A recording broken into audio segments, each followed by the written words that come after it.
The morning the pipeline nearly killed 17 men, nobody thought to ask the janitor what he thought. That was the thing about Arden Whitfield. Nobody ever thought to ask him anything.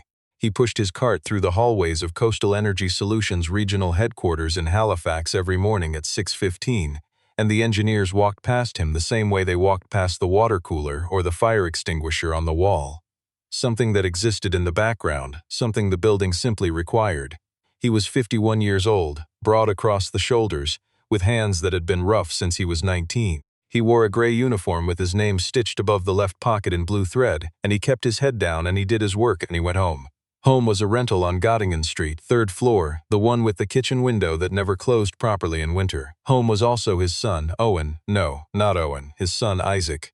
Isaac Whitfield, 14 years old, who played hockey badly and read voraciously and left his socks directly beside the laundry hamper every single morning without fail. Isaac, who had been 7 years old when his mother walked out and who had grown up in the particular quiet way that children grow up when it's just the two of them, and there isn't much money and there's no room for drama. Arden had raised Isaac alone. He'd had help from his sister in Dartmouth for the first couple of years, but mostly it had been the two of them. He'd worked nights at a grocery warehouse for a while, then a maintenance position at a hotel downtown, and then this. Coastal Energy. Better pay, benefits, a pension. Things that mattered when you were the only person standing between a child and the cold. Nobody at Coastal Energy knew what Arden had done before. He'd never told them. There was no reason to. People looked at the cart and they saw the cart. They weren't looking for a resume. The day it happened was a Tuesday in February, the kind of Tuesday that Halifax manufactures in bulk. Gray sky, wet snow, the harbor invisible behind a wall of weather. The executive floor was busy even by 8 in the morning, which was unusual. Arden noticed it the way he noticed most things. Quietly, from a distance, while he was cleaning the glass partition near the elevator bay, there were voices behind the closed door of the main boardroom. Too many voices and too tense. The kind of voices that didn't care if they were overheard. He kept his cloth moving across the glass. The door opened and 3 men came out fast. Gary, one of the senior engineers, and 2 men Arden didn't recognize who were wearing the kind of high-visibility vests that didn't get worn inside office buildings. Behind them came Sandra Kellaway, the VP of Operations. Arden had seen Sandra Kellaway maybe 40 times and she had looked through him every single time. She was looking through him now, but she was on her phone and she was pale in a way that had nothing to do with the weather. Pipe segment Charlie 4, one of the unfamiliar men was saying, the inspection data from November shows stress fractures that the contractor flagged as within tolerance. Brecken says they weren't. Brecken's been saying that since November, Gary said. Brecken quit last week, the other man said. So now we need someone who agrees with Brecken. Sandra lowered her phone. What we need, she said, in the voice of someone who had been awake since 4 in the morning, is someone who can tell me whether we shut down the Canso line at 5 o'clock tomorrow morning or whether we don't. Because if we shut it down, we lose $4.2 million and we explain to 3 industrial clients why their supply is interrupted. And if we don't shut it down, she didn't finish the sentence. Nobody finished it for her. The group moved toward the stairwell and the conversation went with them, and Arden was left alone in the corridor with his cart and his cloth and the smear on the glass that still wasn't quite clean. He stood there for a moment. Then he went back to work. He heard more of it over the next 2 hours, the way you hear things when you're invisible. Fragments in the break room. A whole conversation between Gary and a woman named Dr. Fiona T., who was apparently the structural integrity consultant they'd flown in from Toronto that morning. Dr. T was talking about hoop stress and corrosion allowance and the kind of compound fatigue failure that didn't announce itself. Gary was talking about the contractor's methodology and whether the original stress analysis had used the right safety factors. Arden heard all of it. He refilled the paper towel dispensers in the bathroom and thought about what he was hearing. The thing was, he understood it. Not approximately, not vaguely the way you understand something you've heard other people talk about. He understood it the way you understand something you have spent years doing with your hands and your instruments and your name signed at the bottom of reports that carried legal weight. Arden had been a pipeline integrity engineer for 11 years. He'd worked for an operator in Alberta for 6 of those years, and then for a federal inspection body for 5 more. He had assessed stress fracture propagation in gas transmission lines. He had written the methodology documentation for 2 different inspection protocols that were still in use in this industry. He had done all of this before his wife left, before he moved back east to be near his sister, before Isaac was 7 and the world reorganized itself around a single question: what does this child need and how do I provide it? The answer to that question had not been a $45,000 consulting salary with irregular travel and the kind of liability that kept you up at night. The answer had been stability, predictability, a job where you showed up, did the work, and went home on time to make dinner. He had not planned to be a janitor forever. He had planned to get back into the field eventually, when Isaac was older. That had been the plan for 7 years. Plans had a way of becoming permanent. He said nothing. He pushed his cart to the supply room and logged his morning inventory and ate his lunch, a sandwich, an apple, the same thermos of coffee he brought every day. And he thought about Charlie 4 and what Dr. T.A. had said about compound fatigue failure and what the right answer probably was. At 1:15 he heard Sandra Kellaway through the boardroom door again. The tone had shifted. Something had gone wrong that hadn't been wrong before. He found out what it was from Gary, who was standing in the hallway outside the boardroom with his jacket off and his phone in his hand and the look of a man who'd been told the building was on fire. "She's grounded," Gary was saying to someone on the phone, Fiona. "Flight to Halifax, they diverted to Moncton, weather delay, she can't get here before 9 tonight. And Mercer from the Calgary office, his connection through Toronto. Same thing, storm system." A pause. I know what I'm telling you we have 4 hours to make a call on the Canso line shutdown and the 2 people who are supposed to make that call are stuck in 2 different airports." He looked up and noticed Arden standing there with a mop. He did not say anything. He turned away. Arden kept mopping. He almost didn't go in. He stood outside the boardroom door at 2:37 in the afternoon, and he thought about Isaac and the hockey practice at 5:30 and the leftover chicken in the fridge and all the very good reasons he had to not do what he was considering doing. He thought about how Sandra Kellaway had looked through him 40 times. He thought about Gary's face when he'd turned away. He thought about what it felt like to be 51 years old and standing in a hallway in a gray uniform when you were the person who could answer the question that nobody in that room could answer. He knocked. There was a silence on the other side of the door. Then Sandra's voice. "We're in a meeting, I know," Arden said. "I'm sorry. My name is Arden Whitfield. I work maintenance here. I've been overhearing some of what you're dealing with today and I think I can help." Another silence, longer this time. The door opened. It was Gary who opened it. He looked at Arden, the uniform, the name tag, the mop handle, and his expression did exactly what Arden had expected it to do. "Sir," Gary said, and his voice was very careful and very polite in the way that voices get when they're working hard not to be rude. "This is a technical meeting, we appreciate Gary." Sandra's voice from inside the room. "Let him in." Gary stepped back. Arden left the mop against the wall and walked in. There were 4 people at the table. Sandra and Gary and 2 others Arden didn't know, both with laptops open and papers spread around them. The screen at the end of the room had a pipeline schematic on it. Arden could see Charlie 4 marked in red. Sandra looked at him the way you look at someone when you are out of options and a stranger has just knocked on your door. It was not a comfortable look to receive. "You said you could help," she said. "With what, exactly?" "The Canso line assessment," Arden said. "The Charlie 4 segment. The question of whether the November stress fracture data supports shutdown."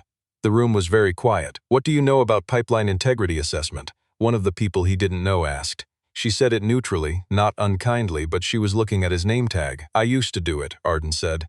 "I was a pipeline integrity engineer for 11 years. 6 years with Pemberton Midstream in Alberta, 5 years with the NEB's inspection division. I have the credentials, Piang, retired. I let my active practice certification lapse about 8 years ago. I assessed stress fracture propagation for transmission lines. I wrote inspection methodology documentation. Nobody moved. Can you prove that?" Sandra asked. "Not right now in this room," Arden said. "But you can look me up. Arden Whitfield, Piang. There'll be a public record." Sandra looked at Gary. Gary looked like a man who had just been asked to solve an equation he hadn't been expecting. He pulled his phone out slowly and typed something. The room waited. After about 45 seconds, Gary looked up. His expression had changed in the way that expressions change when a story you had in your head turns out to be wrong. "He's here," he said. "NEB Inspection Report 2009, co-author." He looked at Arden. "The pressure cycling methodology document, that was ours," Arden said. "Mine and a colleague's, it took us 8 months. Another silence, a different kind this time. Sandra said, "Sit down." He looked at the data for 20 minutes without saying anything. The Charlie 4 inspection file, the contractor's November report, the stress analysis, the corrosion logs, going back 4 years. He asked for the pipe spec sheet and they found it. He asked for the pressure cycling records from the last 18 months, and someone printed them off and put them in front of him. The 4 people at the table watched him and said nothing. He was aware of how this looked. He was aware of the uniform and the name tag and the fact that 20 minutes ago he had been standing in this hallway with a mop. He was also aware that none of that had any bearing on what the numbers in front of him were saying. The contractor's tolerance assessment used a standard B31.8 framework, he said finally, which is correct for the pipe class. But there are two things wrong with how they applied it. He turned the pressure cycling log around so Sandra could see it. First, they used the annual mean pressure fluctuation to calculate fatigue loading, but look at Q3 of last year. There were 11 high cycle events. Pressure spikes above 110% of maximum allowable operating pressure in a 14-day window. High cycle clustering like that causes cumulative fatigue damage that a mean annual calculation doesn't capture. He pointed to the corrosion log. Second, the November inspection noted localized external corrosion at the Charlie 4 weld seam. The contractor categorized it as superficial, less than 10% wall thickness. But the fractures that Brecken flagged are at that exact weld seam location.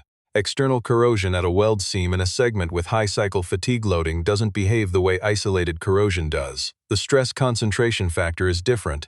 The contractor's tolerance calculation didn't account for the interaction. He put the papers down. The contractor wasn't wrong exactly, he said. They followed standard procedure. But standard procedure wasn't designed for a pipe segment that had both of those things happening at once. Brecken was right. The actual safety factor on Charlie 4 accounting for the interaction is probably closer to 1.3 than the 1.8 the contractor reported. That's not a margin I'd want to defend. The room was very still. Sandra said quietly, "What do you recommend?" "Shut it down," Arden said. "Take it out of service before the 5 o'clock deadline. Do a proper hydrostatic test on that segment and get a weld integrity assessment done before you bring it back online. I know what that costs. I know what it disrupts.